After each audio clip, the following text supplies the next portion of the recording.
Hello dear student, बहुत बहुत स्वागत अपने YouTube channel commerce with Sanjeev sir में। और आज हम लोग अब एसबीआई के बारे में पढ़ेंगे। बहुत इंपॉर्टेंट है।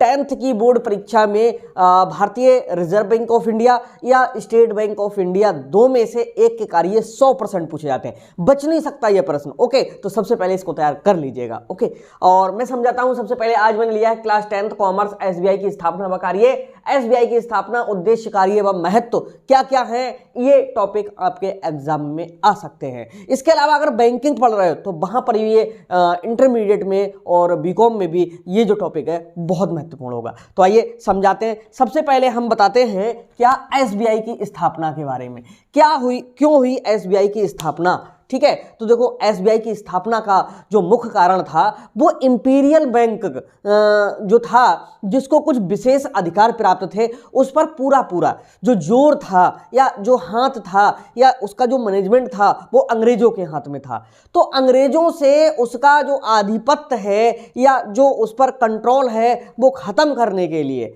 एसबीआई की स्थापना की गई थी। तो ये तो क्लियर हो गया कि इंपीरियल बैंक से एसबीआई की स्थापना हुई थी। और ये जो स्थापना है 1 जुलाई, ये ध्यान रखेंगे डेट, 1 जुलाई 1955 को हुई थी। किससे? इंपीरियल बैंक का राष्ट्रीयकरण करके। ठीक है, इंपीरियल बैंक का राष्ट्रीयकरण करके। राष्ट्रीयकरण का मतलब है कि देश की बैंक बनाकर।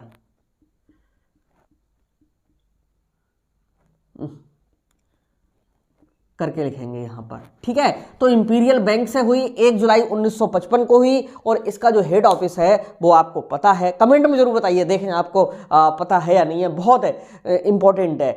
भारतीय रिजर्व बैंक ऑफ इंडिया का कार्यालय कहां पर है ये भी कमेंट में बताइएगा। चलिए, अब क्योंकि एग्जाम पास में है तो एसबीआई की स्थापना के संबंध में थोड़ी सी बातें हम और करेंगे। ठीक है, और वो जो बातें करेंगे, पेन थोड़ा सा वैसा ले लें, ये ठीक है। चलिए, तो एसबीआई की स्थापना के बारे में हम बात और करेंगे। देखो एसबीआई की जो स्थापना है वो इंपीरियल बैंक का राष्ट्रीयकरण करके तो की गई, लेकिन उसके पीछे बहुत सारे कारण हैं, और भी कारण हैं। आप जानते हो कि भारतीय रिजर्व बैंक ऑफ इंडिया का जो स्थापना हुई है वो 1935 में ही हो गई थी। 1935 में हमारा देश जो था वो स्वतंत्र नहीं था, वो अंग्रेजों के अधीन था, अंग्रेजों के गुलाम था। यहाँ की प्रबंध व्यवस्था जो थी वो टोटल अंग्रेजों के हाथ में थी। अब जब हमारा देश स्वतंत्र हो गया, और इसकी स्थापना कब की गई? आप देख रहे हैं 1955 में की गई है, यानी हमारा देश जब इसकी स्थापना हुई थी तो स्वतंत्र हो चुका था। जब आरबीआई की स्थापना हुई थी तो स्वतंत्र नहीं था। ठीक है, लेकिन जब इसकी स्थापना हुई एसबीआई की तो हमारा देश स्वतंत्र हो चुका था। तो जब स्वतंत्र देश हो चुका था तो देश के समस्त क्रियाकलाप, देश की उन्नति को लाने के लिए और जो बैंकें हैं उनमें सामंजस्य स्थापित करने के लिए जो 3 बड़े बैंक थे वो सही रूप से कार्य नहीं कर पा रहे थे। उनका जो प्रबंध तंत्र था वो ठीक नहीं चल पा रहा था, जिसका नाम है जो प्रेसिडेंसी बैंक बना था, जो इंपीरियल बैंक बना था। उसमें भी मैं आपको बताऊं कि इंपीरियल बैंक की जो स्थापना हुई थी वो 3 बड़े बैंकों को मिला करके हुई थी। और वो जो 3 बड़े बैंक हैं वो bank of Bengal, bank of Bengal, ठीक, bank of Bombay, bank of Maharashtra, Madras. ठीक, ये तीनों बैंकों से हुई इंपीरियल बैंक। ओके, और इंपीरियल बैंक से स्थापना हुई किसकी? एसबीआई की।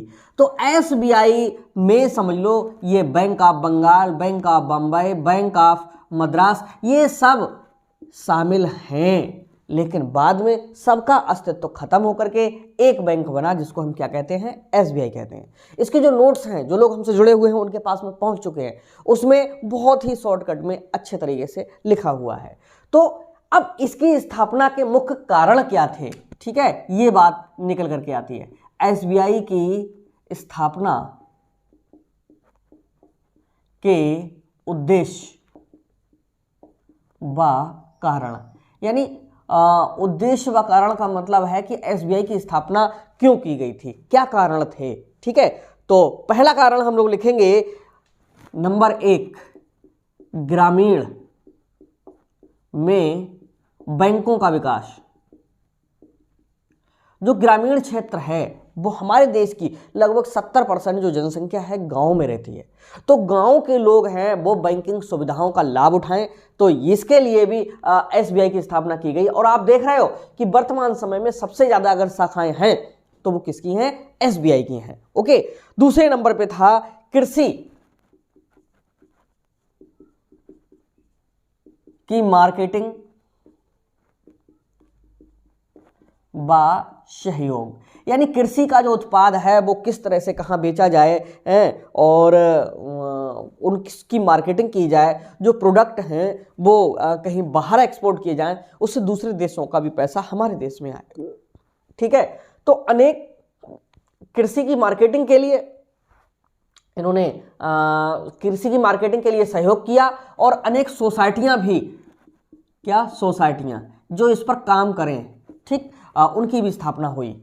किसकी हेल्प से, एसबीआई की हेल्प से। इसके बाद में है भारतीय मुद्रा बाजार में सहयोग, भारतीय मुद्रा बाजार में सहयोग व विकास हेतु, यानी जो भारतीय मुद्रा बाजार किसे कहते हैं, वह बाजार जहां रुपए पैसे का लेन देन होता है, ठीक है, उसे हम मुद्रा बाजार कहते हैं। और जहां पर अंशों का, ऋण पत्रों का, प्रतिभूतियों का क्रय विक्रय होता है उसे शेयर बाजार कहते हैं। ठीक है, तो उसके लिए हम स्टॉक मार्केट भी कहते हैं। ठीक, शेयर मार्केट को स्टॉक मार्केट भी बोला जाता है। तो भारतीय मुद्रा बाजार वो बाजार है जहां पर रुपए पैसे का लेन देन होता है, तो उसको डेवलप करने में भी एसबीआई का बहुत बड़ा हाथ था। ठीक है, अगला चौथा जो जरूरत थी हमारे देश का विकास करने के लिए, उद्योग धंधों की प्रोत्साहन हेतु, उद्योग धंधों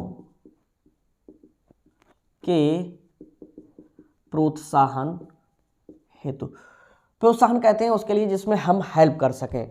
तो उद्योग धंधे जो भी भारत में स्थापित थे उनके हेल्प के लिए भी जो एसबीआई है उसने महत्वपूर्ण कार्य किए और इस उद्देश्य भी यही था कि ये कार्य करे। ठीक है, एसबीआई ने करे भी। ठीक, और इसके बाद में अगला 5वें नंबर पे, अब उद्योग धंधों में कच्चा माल कहाँ से मिलेगा, जाहिर सी बात है खेती से मिलेगा। तो कृषि को, ये चीज अलग है, कृषि को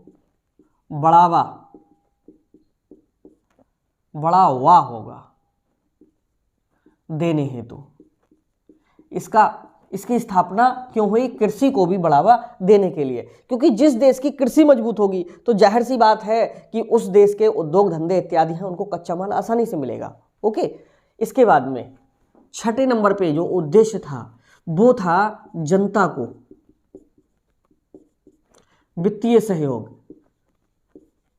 कोई व्यक्ति है अपना जीवन स्तर ऊंचा करना चाहता है, अच्छे से रहना चाहता है, तो वो लोन लेकर के और अपना आगे का मकान बनाए, घर बनाए, जीवन जिए और मशीनरी को परचेज करे, फ्रिज है, कूलर है, टेलीविज़न है, इन चीज़ों को परचेज करे। तो उसमें के उद्देश्य के लिए भी जनता का वित्तीय सहयोग हेतु भी इसका स्थापना का उद्देश्य था। अगला है अधिक पूंजी निर्माण।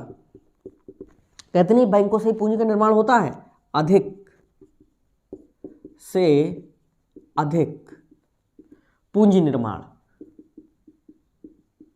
देखो, अधिक से अधिक पूंजी निर्माण का मतलब भी यही है कि जब जनता के पास तक बैंकें पहुंच जाएंगी तो जनता का पैसा निकल करके कहां आएगा, बैंकों के पास में आएगा। उससे क्या होगा, बड़ी से बड़ी पूंजी का निर्माण होगा। ठीक है, इसके बाद में है भारतीय बैंकों पर विदेशी नियंत्रण हटाना। भारतीय बैंकों पर विदेशी नियंत्रण हटाना, यह भी एक सबसे बड़ा उद्देश्य था एसबीआई की स्थापना का, जो हमने पहले भी बताया कि इंपीरियल जो बैंक था वह विदेशी हाथों में उसका प्रबंध तंत्र था। ठीक है, और 9वें नंबर पे भेदभाव की नीतियां कहते हैं योजनाओं को, भेदभाव की नीतियां समाप्त करना। ये भी इसका क्या था, एक उद्देश्य था कि किसी भी व्यक्ति में और संस्था में, व्यापार में भेदभाव की स्थापना मतलब नीति नहीं होनी चाहिए, योजना नहीं होनी चाहिए। 10वें नंबर पे आरबीआई के सहयोग हेतु, यानी इसकी स्थापना का एक बहुत बड़ा कारण ये भी है कि आरबीआई का एक ऐसा एजेंट कोई बन जाए जो आरबीआई के कार्यों में थोड़ा सा हाथ बटाए, तो इसलिए भी इसकी स्थापना की गई थी। ठीक है, अगला, लाभ की मात्रा विदेशों में जाने से रोकने हेतु। जब देखो विदेशी लोगों का पैसा हमारे देश की बैंकों में लगा होगा तो बैंकों को जो प्रॉफिट होगा तो भाई वही लोग ले जाएंगे जिन्होंने अपना पैसा बैंक में लगा रखा है। तो कुल मिलाकर के ये समझाना है आपके लिए कि लाभ की जो मात्रा है विदेशों में ना जाने पाए, इसलिए भी एसबीआई की स्थापना की गई। ठीक है, और 12वें नंबर पे भारत में बैंकिंग विकास हेतु। भारत में बैंकिंग विकास हेतु का मतलब है कि लोग जागरूक हों। ठीक, बहुत ज़्यादा लोग डरते थे कि नहीं बैंक को पैसा दे दोगे, पता नहीं बैंक डूब गया, बैंक ने बेईमानी कर ली, ये सब चीज़ें हो गई। तो इन सब चीज़ों से बचाने के लिए भी एसबीआई की स्थापना की गई। तो मैं तो लिखता चला जाऊँगा, 15-20 कारण हो जाएंगे हैं, लेकिन आप मेन कारणों को इनको, ठीक है, नोट कर लेंगे। और जो लोग जुड़े हुए हैं उनके लिए तो कोई दिक्कत ही नहीं है। ओके, जो लोग और जुड़ना चाहते हो 9719811101 ऑफिस का नंबर है जहां से आप जुड़ सकते हो। ओके, और अगर नोट्स लेते हो और पूरे क्लासेस लेते हो तो थोड़ी सी फीस जाती है, बहुत कम फीस है लेकिन जाती है। ठीक है, और यूट्यूब पे बिल्कुल फ्री है, आप आराम से देखिए, पूरा कोर्स पहुंच रहा है। ठीक, कुछ एक्स्ट्रा करना है, कुछ एक्स्ट्रा करके दिखाना है तो उसके लिए थोड़ी सी फीस पे करनी होती है। तो यहाँ पर ये 12 उद्देश्य व कारण हैं। ग्रामीण बैंकों का विकास है, ठीक है, कृषि साख की मार्केटिंग व सहयोग करने वाली सोसाइटियों का निर्माण है, भारतीय मुद्रा बाजार को सहयोग व विकास है, उद्योग धंधों को प्रोत्साहन है, कृषि बिल को बढ़ावा देने हेतु है, जनता को वित्तीय सहयोग है, अधिक से अधिक पूंजी का निर्माण होना है, भारतीय बैंकों पर विदेशी नियंत्रण हटाना, भेदभाव की नीतियां समाप्त करना, आरबीआई के सहयोग हेतु, लाभ की मात्रा विदेशों में जाने से रोकने हेतु, भारत में बैंकिंग विकास हेतु। ये इसके उद्देश्य के क्या थे, कारण थे। जरा इनको साफ कर दें, एक सेकेंड।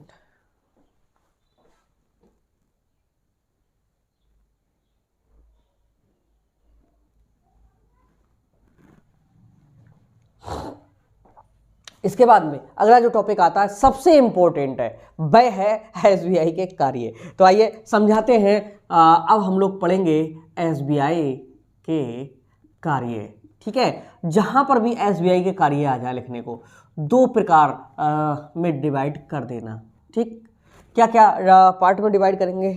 पहला जो पार्ट है वो लिखेंगे एसबीआई के लिए क्या, आरबीआई के एजेंट के रूप में कार्य। ठीक है, क्या आरबीआई के एजेंट के रूप में कार्य।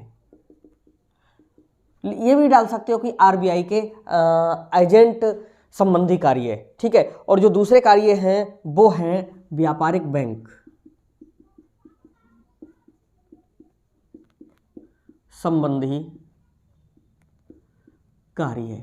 ठीक, 2 पार्टों में बांट देना। अब आरबीआई जो है उसके कौन कौन से कार्य ये एसबीआई करता है। पहला कार्य सरकार का एजेंट संबंधी कार्य, यानी सरकार जो भी कार्य कराना चाहती है तो एजेंट के रूप में है, उसके अपने व्यक्ति के रूप में एसबीआई कार्य करता है। ठीक है, क्योंकि एसबीआई व्यापारिक बैंक जरूर है लेकिन सरकार के एजेंट के रूप में कह लीजिएगा या सरकार के बैंक के रूप में है। सरकार एजेंट संबंधी ना लिखना चाहोगे तो सरकार के बैंक के रूप में कार्य, ऐसे करके लिख लीजिएगा। यानी सरकार के जितने भी कार्य हैं और जो सरकार चाहती है उन कार्यों को करना, ठीक है, तो उनके लिए ये बैंक कार्य करता है। ठीक है, नंबर 2, सरकारी योजनाओं को लागू करना। ठीक, दूसरा इसका कार्य है। क्यों? आरबीआई का ये पूरा कार्य संभालता है। ठीक है, पूरा कार्य का मतलब आरबीआई जो भी कार्य सौंपता है तो सरकार जो है वो अपने समस्त योजनाओं को किससे कराती है? आरबीआई से कराती है। तो कुल मिलाकर के सरकारी योजनाएं जितनी भी हैं उनको आगे बढ़ाने के लिए, ठीक है, एसबीआई कार्य करता है। दूसरा है समाशोधन गृह के रूप में कार्य। समाशोधन गृह आप समझते हो, ये बहुत इंपॉर्टेंट है। समाशोधन गृह के रूप में कार्य, ये समझेंगे समाशोधन गृह क्या होता है।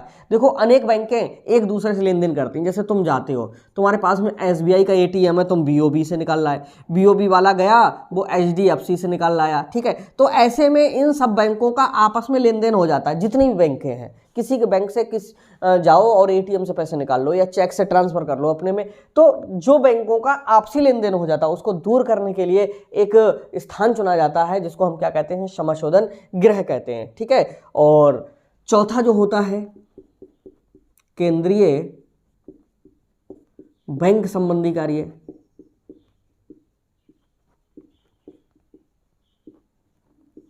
ठीक है, केंद्रीय बैंक संबंधी कार्य का मतलब यहां पर सीधे है कि आरबीआई के अनेक कार्य एसबीआई से भी होते हैं। ठीक है, और अगला 5वें नंबर पे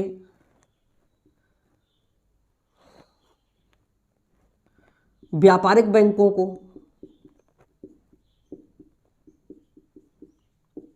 के लिखो नियंत्रण में सहयोग। ठीक है, 6ठे नंबर पे प्रशिक्षण व्यवस्था देखना। ठीक, ये समस्त कार्य 7वें नंबर पे, चलिए 7वां छोड़िए, 6 ही बहुत हैं। ठीक है, आरबीआई के एजेंट के रूप में। तो इन 6 कार्यों के बारे में 2-2, 3-3 लाइनें लिखोगे, काफी मैटर हो जाएगा। ठीक है, और इस तरह से ये आरबीआई के एजेंट के रूप में कार्य है। ठीक है, और आपकी किताब में इतने दिए हुए नहीं होंगे, एक आध आगे पीछे हो सकता है। ठीक, घबराइएगा नहीं, बहुत हेडिंग्स हमारे चैनल पर मिलती हैं। दूसरा होता है व्यापारिक बैंक संबंधी। भाई कौन कौन से कार्य हैं? पहला कार्य है खाते खोलना, दूसरा है धन जमा करना। ठीक, तीसरी हेडिंग है ऋण देना, चौथी हेडिंग है विनिमय बिलों का भुगतान करना। अगला है धन का स्थानांतरण करना। अगला है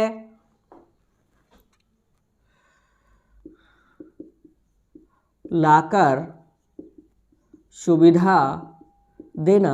ये जितनी भी हेडिंगें हैं इनके बारे में 2-2, 3-3 लाइनें जरूर लिखनी है। ठीक है, ये मेन हेडिंगें हैं। ठीक है, और अगला ग्राहकों की किस्तों का लिखो भुगतान करना। 8वें नंबर पे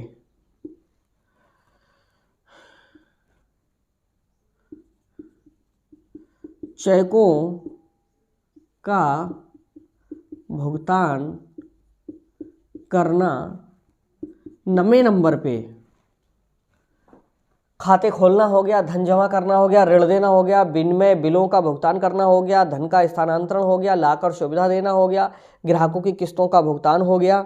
ठीक है भाई, आगे चेकों का भुगतान करना हो गया और भुगतान जमा करना भी है, भुगतान व लाभांश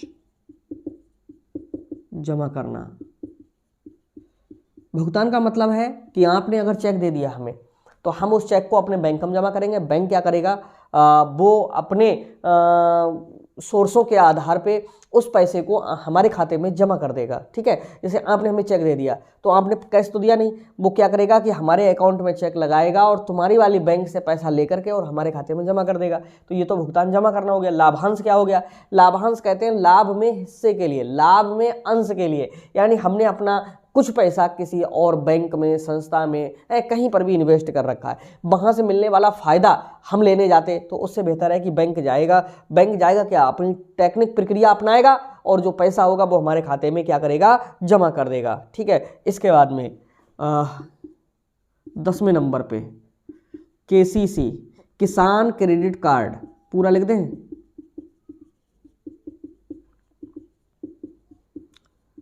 की सुविधा बहुत अच्छी सुविधा है, किसानों के लिए ये दी जाती है। बहुत ही सस्ते ब्याज पर ये लोन दिया जाता है जिसको हम KCC कहते हैं। ठीक है, और 11वां कृषि ऋण व सहयोग। ठीक, SBI का ये भी एक प्रमुख कार्य है कि खेती को बढ़ावा देने के लिए ये एग्रीकल्चर लोन भी देते हैं। KCC तो देते ही देते हैं, जिसको किसान क्रेडिट कार्ड कहते हैं, और कृषि को भी बंधक करके और ये ऋण दे देते हैं। ठीक है, आगे 12वें नंबर पे अंशों का क्रय विक्रय। ठीक, शेयर डिवेंचर हैं उनका भी ये क्रय विक्रय करवाता है। ठीक है, आप खरीदना चाहते हो तो SBI के थ्रू खरीद सकते हो। ठीक, आगे है 13वें नंबर पे ग्राहकों को आर्थिक सलाह। ठीक है, आर्थिक सलाह का मतलब है कि ग्राहकों को ये भी सुविधा देता है कि आप अपना पैसा कहाँ लगाओ जिससे उस पैसे में बढ़ोतरी ज़्यादा से ज़्यादा होगी। तो ये भी इसका एक कार्य है। ओके, और इसके अलावा पासपोर्ट सेवा है 14वें नंबर पे। क्या लिखा गया, पासपोर्ट। अगर आपको पासपोर्ट बनवाना हो तब भी SBI बना सकता है। तो 14 कार्य हो गए, और एक आध ढूंढ लेंगे। चलिए,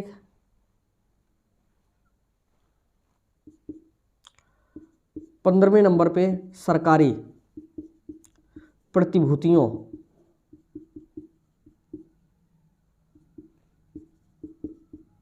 को बेचना। ठीक, सरकार की प्रतिभूतियों को भी ये बेचता है, और इसके अलावा और भी कार्य हैं। ये तो संक्षिप्त में छोटे छोटे कार्य लिख दिए हैं, तो इन कार्यों को आप रट लीजिएगा, आएंगे जरूर, चाहे RBI के कार्य हैं चाहे SBI के कार्य हैं, दो में से एक तो जरूर आना है, बच नहीं सकता है। ठीक है, इसके बाद में आपको एक इसका स्क्रीनशॉट ले लीजिएगा। ठीक है, स्क्रीनशॉट के बाद में तुरंत इसे साफ करते हैं। अब इसके बाद में इसको साफ करके अब एक प्रश्न और भी कभी कभी पूछ लिया जाता है कि SBI को कौन कौन से क्षेत्रों में सफलता मिली है। ठीक है, तो SBI की सफलताएं कौन कौन सी हैं, ये कार्य हो गए, स्थापना हो गई है, और सफलताएं भी अगर देख लोगे तो समझ लो कि ये जो चैप्टर है वो आपका पूरा हो जाएगा। ठीक है, तो अब बात करते हैं SBI की उपलब्धियां या सफलताओं पे। SBI की उपलब्धियां या सफलताएं। ठीक, कौन कौन सी सफलताएं हैं। नंबर 1, सबसे पहला काम इसने किया है जनता की अच्छी सेवा। ये माना जाता है कि SBI की जो सेवा है वो बहुत अच्छी है, सर्विस अच्छी है। नंबर 2, बड़ा कारोबार। ओके, बड़ा कारोबार का मतलब है कि इसने अपना जो बिजनेस है बहुत ज़्यादा बढ़ा लिया है। नंबर 3, विदेशी प्रभाव की समाप्ति। देखो, जो SBI है वो उसकी जब से स्थापना हुई है तब से जो विदेशी प्रभाव है वो भी इंडिया में कम हुआ है। नंबर 4, जहां इसे सफलता मिली है, शाखा का विस्तार। आज SBI की इतनी शाखाएं हैं कि आप समझ लीजिएगा कि सबसे ज़्यादा मतलब इसकी शाखाएं हो रही हैं। अगला है ATM सुविधा। ATM सुविधा यानी SBI है वो आपको सबसे अच्छी ATM सुविधा दे रहा है। ठीक है, अगला बेहतर मुद्रा सेवा। ये क्या होती है बेहतर मुद्रा सेवा? कितना भी बड़ा तुम्हारा पेमेंट हो, आप अगर SBI में जाते हैं तो तुरंत आपके लिए कैश मिल जाएगा। ठीक है, अगली जो सफलता इसे मिली है वह है साख पर नियंत्रण। ठीक, इसने क्रेडिट को कंट्रोल कर रखा है, यानी साख पर इसने अपना नियंत्रण बना रखा है। ठीक है, और इसके बाद में 8वें नंबर पे है आंकड़ों का प्रकाशन। आंकड़ों का प्रकाशन, यानी यहाँ पर भी इसको सफलता मिली। ये समस्त बैंकों का आंकड़े अपने पास में रखता है, डेटा अपने पास में रखता है। ठीक है, और जहाँ इसको सफलता मिली है, ठीक है, वो है कृषि का सहयोग। कृषि का सहयोग करने में भी एसबीआई ने अपना महत्वपूर्ण स्थान रखा है। ठीक है, आगे सरकारी बैंकों को सुविधाएं, सहकारी बैंकों को, सहकारी बैंकों को सुविधाएं। यही नहीं है कि ये जनता की सेवा कर रहा है, जो सहकारी संस्थाएं हैं, सरकारी बैंक हैं, सरकारी और सहकारी दोनों में अंतर। सरकारी का मतलब गवर्नमेंट, गवर्नमेंट का तो यही बैंक है।